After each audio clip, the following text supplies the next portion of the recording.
Ela não era uma profetisa, não realizava milagres, não empunhava espada nem falava aos reis. Mas foi através dela que a primeira porta da fé se abriu na Europa. Esta é a história de Lídia, uma mulher que ouviu, creu e ofereceu tudo o que tinha: sua casa, seu coração, sua coragem. Se você também acredita que a fé pode nascer onde menos se espera, já deixa seu like e acompanhe até o fim, porque esta história é mais do que um relato. É um legado que ainda vive em cada casa onde a fé encontra abrigo.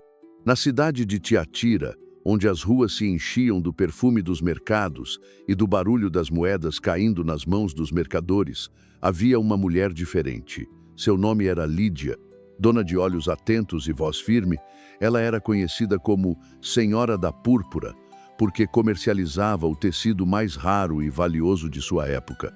A púrpura era tingida com esforço, gota por gota, extraída de moluscos, um trabalho que exigia paciência, dedicação e mãos habilidosas. Só reis, sacerdotes e os ricos podiam vesti-la. E Lídia, mesmo sendo mulher em um mundo de homens, dominava esse comércio com dignidade e honra. Mas embora a riqueza circulasse ao seu redor, havia um vazio dentro dela que as moedas não preenchiam. Lídia era uma mulher temente a Deus. Não seguia os deuses de pedra e madeira que enchiam os templos de sua cidade. Seu coração buscava o eterno, o invisível, o santo. Ainda que não fosse judia de nascimento, ela havia abraçado a fé do povo de Israel e aprendia, semana após semana, os mandamentos do Senhor. Sua alma estava em vigília, como lâmpada acesa na noite esperando a chegada do noivo. Em determinado tempo, Lídia viajou para Filipos, uma colônia romana na Macedônia, levando consigo seus tecidos e sua fé. Ali, longe dos muros do templo, ela continuava a orar. E como naquela cidade não havia sinagoga, ela e outras mulheres piedosas se reuniam ao ar livre, junto a um rio que cortava os arredores da cidade. Era um lugar simples, sem altares, sem ouro, sem muralhas. Mas era ali, às margens do silêncio, que a presença de Deus descia como brisa suave. Lídia chegava sempre cedo, sentava-se sobre as pedras ainda úmidas do orvalho da manhã e, com os olhos fechados, falava com o Altíssimo. Não pedia por mais riquezas. Seu clamor era outro. Ela queria ouvir a voz de Deus. Queria entender por que seu coração ardia com perguntas que os escribas não sabiam responder. Queria algo mais profundo que os rituais, mais verdadeiro que as fórmulas. E nesse silêncio sagrado, sua alma era como terra sedenta esperando a chuva. Então, num certo sábado, algo diferente aconteceu. Um grupo de homens estrangeiros apareceu junto ao rio. Entre eles, um homem de estatura comum, cabelos já grisalhos e olhos que pareciam ver além da carne e do tempo. Era Paulo de Tarso, um ex-rabino, agora apóstolo de um novo caminho, que anunciava o Messias crucificado e ressuscitado. Ele não trazia pergaminhos dourados, nem vestes de prestígio, mas suas palavras eram como fogo envolto em ternura. Lídia ouviu. E ao ouvir, seu coração se abriu como uma flor diante do sol. O que aquele homem dizia sobre graça, sobre redenção, sobre um Deus que se fez carne, era exatamente o que sua alma esperava há tantos anos. Ela não precisou ver milagres. A própria palavra era o milagre.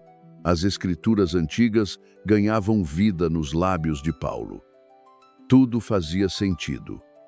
Abraão, Moisés, os profetas todos apontavam para esse Messias chamado Jesus. E Lídia, aquela mulher forte, comerciante, sábia, se curvou diante da verdade. Naquele mesmo dia, ela e os da sua casa foram batizados nas águas daquele rio. O mesmo rio que escutava suas orações silenciosas, agora se tornava testemunha de sua nova vida. As correntes levaram embora a velha identidade e emergiu dali não apenas uma crente, mas uma pedra viva, pronta para sustentar a fé em terras estrangeiras. E Lídia, a senhora da púrpura, tornou-se então senhora da fé. E aquela margem, antes silenciosa, agora guardava o eco de uma aliança eterna entre o céu e uma mulher que soube escutar. A manhã começara como tantas outras, com o sopro leve do vento sobre o rio e o brilho suave do sol atravessando a neblina. Lídia já estava ali, sentada sobre as pedras, cercada por algumas mulheres que, como ela, buscavam a presença de Deus longe das multidões e da pressa do comércio. Nenhuma delas sabia que aquele dia seria diferente. Que aquele sábado, marcado por silêncio e oração, seria atravessado por uma voz que mudaria tudo. Eles chegaram com passos calmos, como quem não tem pressa, mas também não carrega medo. 4 homens, talvez 5, com os rostos marcados por viagens longas e olhos que pareciam trazer histórias de muitos desertos e mares. À frente, vinha ele, Paulo. Seu corpo carregava sinais de açoites e prisões, mas sua postura era firme, quase real. Seus olhos brilhavam como se vissem o invisível. Havia um fogo ali que não queimava carne, mas incendiava corações. Ele se aproximou respeitosamente.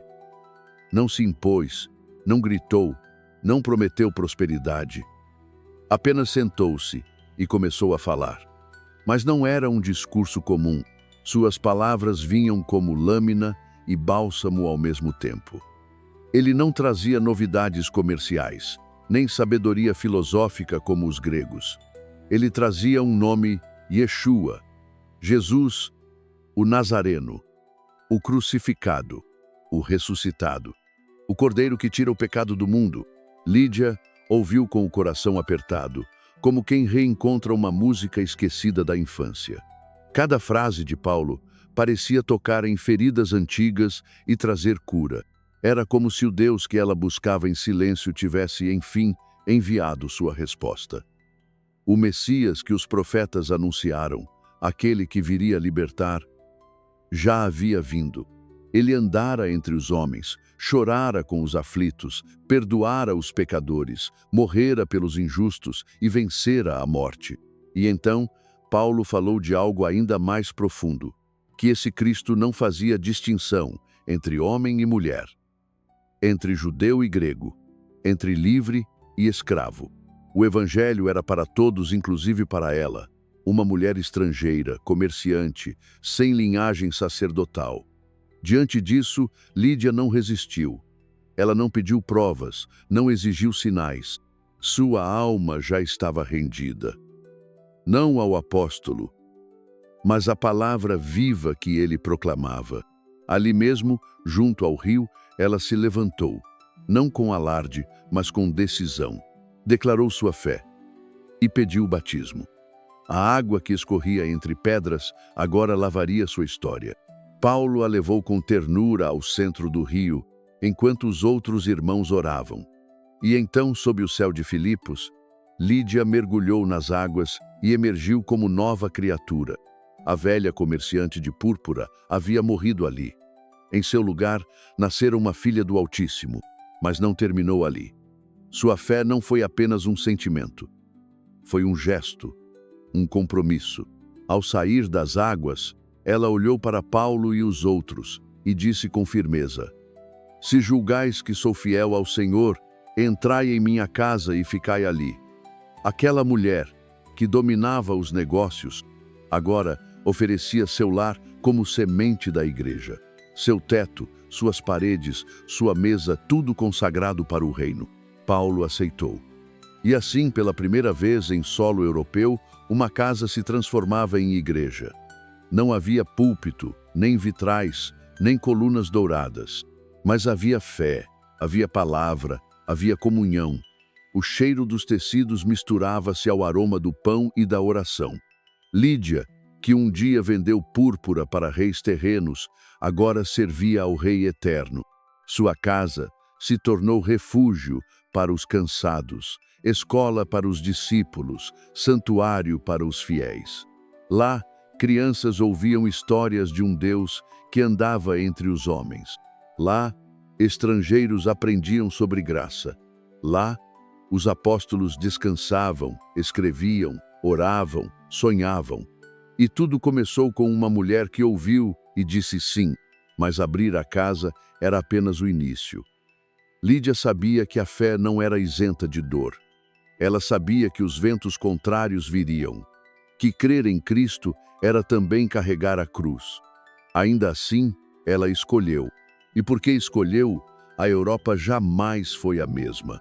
A casa de Lídia era espaçosa, construída com cuidado e cercada de beleza simples.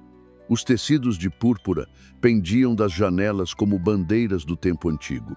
As paredes, antes marcadas apenas pelo cheiro dos negócios e dos pergaminhos comerciais, agora ecoavam outra voz, uma voz de paz, de louvor, de revelação. Aquela casa se tornou, sem que fosse planejado, a primeira igreja de Filipos. E com o tempo, a primeira igreja de toda a Europa. Não havia púlpito, não havia campainha, mas havia oração. Havia cânticos de madrugada. Havia lágrimas nas refeições e promessas no partir do pão. Lídia, que antes organizava rolos de tecido e contas comerciais, agora organizava reuniões, acolhia viajantes, lavava os pés dos irmãos, preparava jantares para estranhos que se tornavam irmãos.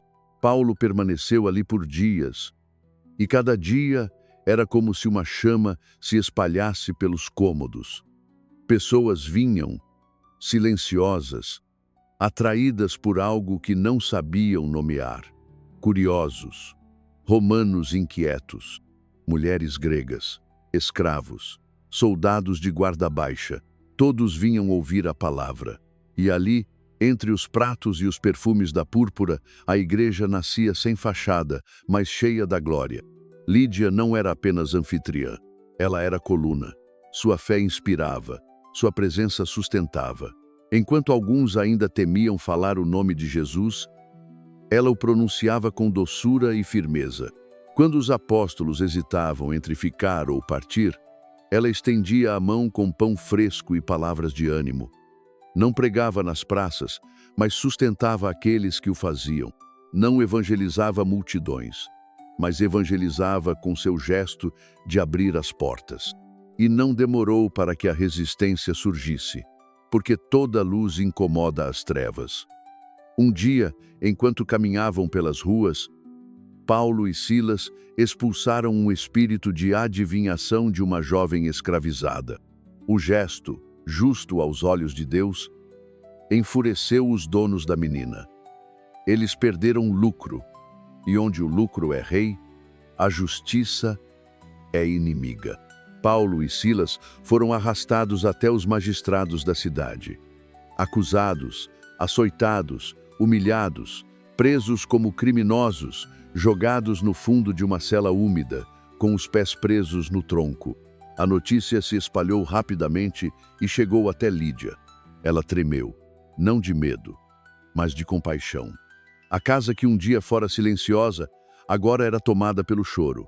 Mas mesmo diante da violência, Lídia não se calou. Ela orou, convocou os irmãos, reuniu pão, água, mantos e esperou. Sabia que o Deus que abrira o coração dela poderia também abrir prisões. Naquela noite, as pedras tremeram. Um terremoto abalou os alicerces da cadeia. As portas se abriram, as correntes caíram, mas Paulo e Silas não fugiram. Ficaram, e ao ver aquilo, o carcereiro caiu de joelhos. Aquele homem, acostumado à dureza e ao castigo, chorou como criança e perguntou: "O que devo fazer para ser salvo?" A resposta ecoou simples: "Crê no Senhor Jesus, e serás salvo, tu e tua casa." E assim foi. O carcereiro lavou as feridas dos apóstolos e naquela mesma madrugada foi batizado com toda a sua família.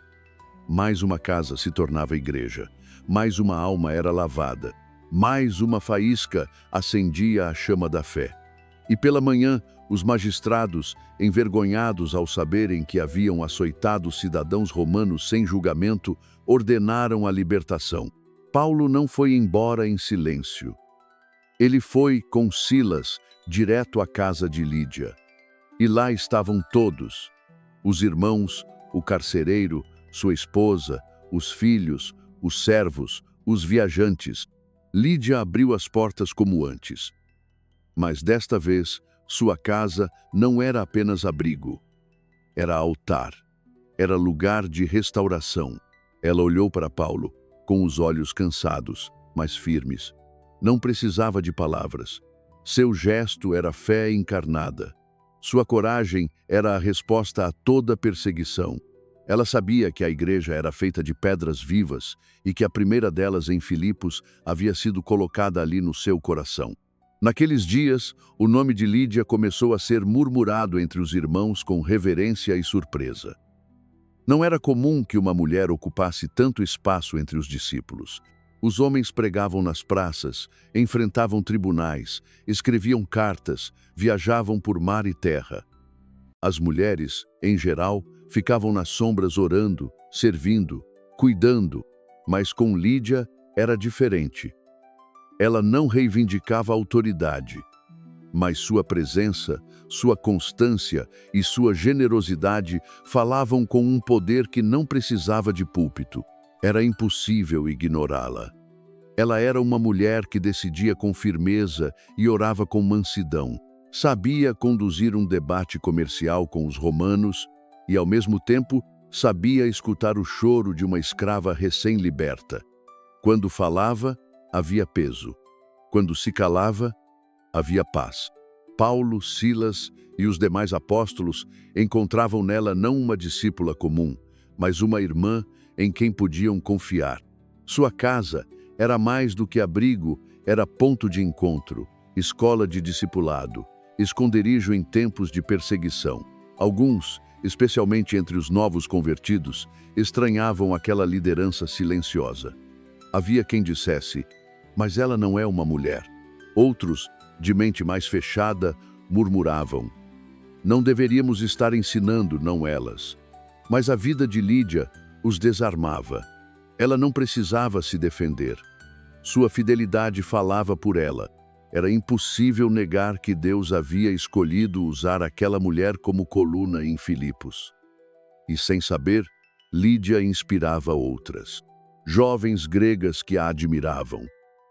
Mulheres idosas que se sentiam novamente úteis. Até mesmo viúvas e escravas que começavam a crer que, no reino de Deus, há espaço para todas. Ela sabia, no entanto, que aquele papel trazia riscos. O império não gostava de vozes fora do esperado. E o mundo, moldado pelo orgulho dos homens, não via com bons olhos uma mulher que ousava abrir portas e corações. Mas ela não temia. Seu coração já estava marcado por algo maior que a reputação. Ela havia escolhido ser serva não do comércio, não dos homens, mas do Deus vivo. E foi assim que, com o tempo, a púrpura começou a mudar de significado. A cor antes reservada a imperadores e sacerdotes, agora era símbolo do que ela consagrara. Os tecidos que tingia já não eram apenas para os ricos de Roma. Muitos deles eram doados a viúvas, missionários, crianças sem vestes. A púrpura, cor do prestígio, se tornou manto de humildade. Às vezes, quando estava só, Lídia pensava no passado. Lembrava-se dos dias em que cada rolo de tecido era contado, cada lucro anotado com precisão. Agora, o ouro não era mais seu norte. Havia alegria em perder, havia leveza em ofertar. Ela entendia, como poucos, que o reino de Deus não cresce com acúmulo, mas com entrega. E ela entregava seu tempo, seu lar, suas riquezas, sua força. Cada refeição oferecida era um ato de adoração. Cada pano lavado era oração em forma de gesto. Cada visitante acolhido era, para ela, como receber o próprio Senhor. Certa noite, quando a lua cheia iluminava o pátio de sua casa e os cânticos ainda ecoavam entre as paredes, Lídia caminhou até a sala onde guardava seus rolos de tecido. A luz tocava as dobras das púrpuras como se fossem chamas. E ali, Com as mãos sobre as cores que um dia lhe deram fama, ela orou. Não pediu sucesso, nem proteção, apenas disse: Senhor, que tudo o que eu tenho te sirva. Naquela oração silenciosa, algo mudou. A púrpura perdeu seu poder sobre ela e ganhou um novo propósito. Lídia se tornava, cada vez mais, uma mulher consagrada, e tudo o que tocava era também consagrado. Suas mãos, antes dedicadas ao tingimento, agora tingiam vidas com graça. Ela sabia que muitos não escreveriam sobre ela, que talvez sua história se apagaria das páginas dos homens. Mas o que ela construía em Filipos não era para os livros, era para a eternidade. O tempo passou, como o rio que corre sem pressa, mas sem retorno. Paulo seguiu sua missão. Silas partiu com ele. Timóteo, Lucas e outros continuaram a jornada. Mas a casa permaneceu. A fé permaneceu. E Lídia permaneceu. Como raiz firme em solo estrangeiro, ela sustentava o que havia sido plantado. Não com discursos, mas com permanência.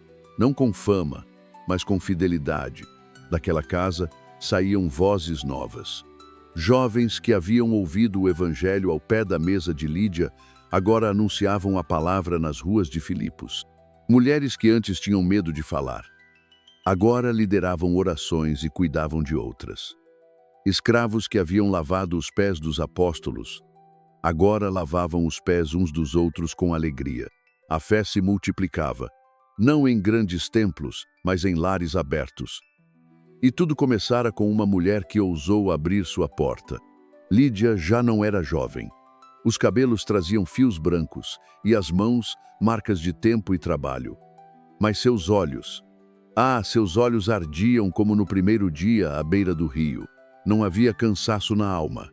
Havia paz. Ela não precisava sair de Filipos para alcançar o mundo. O mundo havia passado por sua casa, e o reino havia crescido no silêncio dos corredores, no calor do pão partido, na presença que acolhia sem exigir nada em troca. Não há registros de que Lídia tenha morrido em martírio, nem de que tenha fundado mais igrejas. Não há monumentos em sua honra, nem cartas com seu nome em destaque. Mas a ausência de fama não é ausência de glória. Lídia entrou para a eternidade da forma como viveu discretamente, fielmente, profundamente. Os ecos de sua escolha ainda atravessam os séculos. Onde há uma casa que se abre para o necessitado, Lídia vive. Onde há uma mulher que se levanta com coragem para servir ao Senhor, Lídia respira. Onde há uma fé que não busca o palco, mas o altar íntimo, ali está sua herança. Porque mais do que abrir portas físicas, Lídia abriu uma rota no invisível, um caminho onde o sagrado entra no cotidiano. E assim termina sua história. Ou melhor, começa. Porque o que se planta em fé, floresce além do tempo. Lídia, a senhora da púrpura, se tornou mãe de muitos que ela nunca viu. E a casa que virou igreja se transformou em sinal que o reino de Deus começa com uma porta aberta. Lídia não fez milagres que ficaram gravados nas páginas das Escrituras. Ela não escreveu epístolas, não profetizou ao som de trovões, nem desafiou impérios com espada na mão. Mas foi através dela que Deus mostrou algo eterno, que o reino começa quando abrimos o que temos o coração, a casa, a coragem. Ela foi a primeira a crer na Europa, a primeira a dizer sim, a primeira a transformar sua mesa em altar.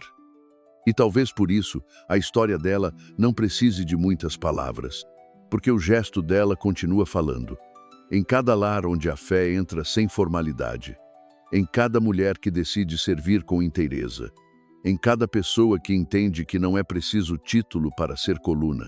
A história de Lídia é um lembrete silencioso, porém poderoso, que a fé não mora apenas nos grandes feitos, mas nos gestos constantes. Que o Evangelho cresce em panos de púrpura e em pão compartilhado. Que quando abrimos nossa casa para Deus, Ele transforma o ordinário em sagrado. E se você chegou até aqui, se sentiu essa história tocar algo dentro de você, deixe seu like não como obrigação, mas como sinal de que você também valoriza histórias que o mundo esquece. Mas o céu honra. Compartilhe esse vídeo para que mais pessoas conheçam o legado de Lídia. E se inscreva no canal, porque ainda há muitas histórias escondidas nas páginas da Bíblia esperando para serem redescobertas. Que sua casa também seja um lugar onde a fé encontra abrigo. Que sua vida também se torne uma porta aberta. E que, como Lídia, você diga sim.